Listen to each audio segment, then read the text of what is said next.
Well, sticking with the Bibby Stockholm Barge, as we've been discussing, the floating migrant accommodation in Dorset only welcomed its first residents just 4 days ago. But those new residents are now being moved off the barge after that deadly bacteria I mentioned was detected. That's Legionella. For more, I'm joined by the GP, Dr Laurence Gerli. Laurence, thank you so much for joining me this afternoon. The bacteria discovered is Legionella. As I said, it causes Legionnaire's disease. Just how dangerous is it if you ingest it, if you perhaps drink the water or have it spread to you? It's interesting. It actually is in drinking water, but it's mainly caught by inhalation rather than swallowing.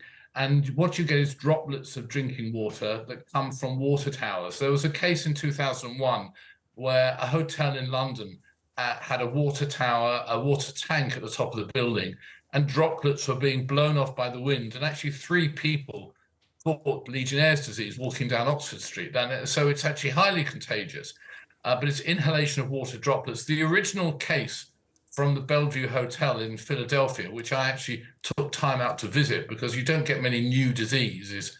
But in 1976, the American Legion stayed there, and 29 of the 190 or so Legionnaires who were there actually died from Legionnaire's disease. They were obviously an older population, but that just goes to tell you how lethal it is. It causes pneumonia and, dare I say it, flu-like symptoms, which we've become used to over the last few years. And it spreads so quickly, Laurence, doesn't it? As you say, highly contagious. Yeah. But it doesn't spread person to person. But if you look at where you find Legionnaire's disease, very high on the list are cruise ships. They're notable for this because they have to have a special drinking water system, which involves a lot of recirculation and tanks. Cruise ships are prone to growing Legionnaire's bacteria in the water supply. But it's not the government's responsibility, it's the owner of the vessel who is responsible for doing regular checks. I mean, even where I work, we have air conditioning systems, and as well as doing all our fire safety, we have to have regular checks on those for Legionnaire's disease, so that it should have been checked. They're talking about traces being found. I don't know how significant the traces are or when it was last checked for Legionnaire's. Yeah, it's interesting. Elena was in touch to say, why were they testing after the fact that the asylum seekers were on there? Because they'd been on the ship for 4 days or so. Do you think any of them are in danger now, the asylum seekers who've been on there? Could they develop this? Presumably they'll be tested for it as they are off the vessel, the Bibby Stockholm?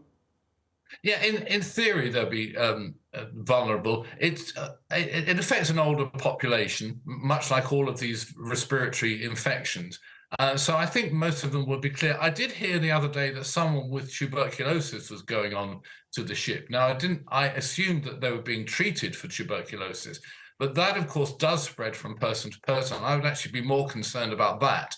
But Legionnaires, I think they will be monitored. They'll be checked for fevers and cough.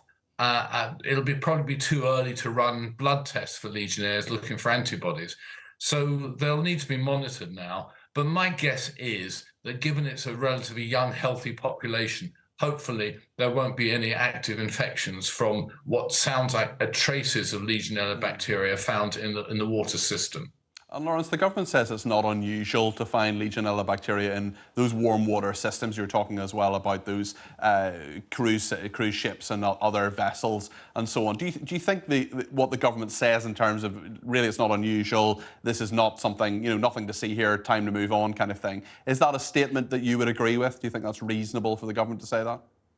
Yeah, I'm trying to avoid getting into the political dimension of this, but it may well be that more active inspections, for example, by the Health and Safety Executive after the fact, may have found something that would have been missed on a routine inspection.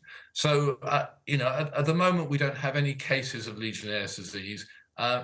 It's important to get rid of the Legionella, but this is, from the government's point of view, unfortunate, but I don't see it as an unmitigated disaster.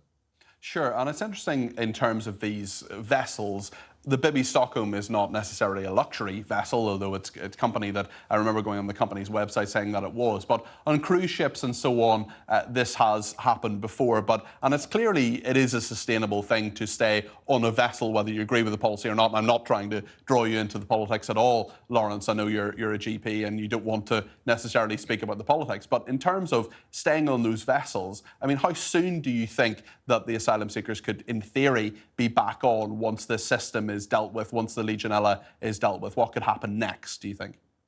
I think the system needs to be totally drained down and replaced and then retested. That could take 2 or 3 weeks, in fact.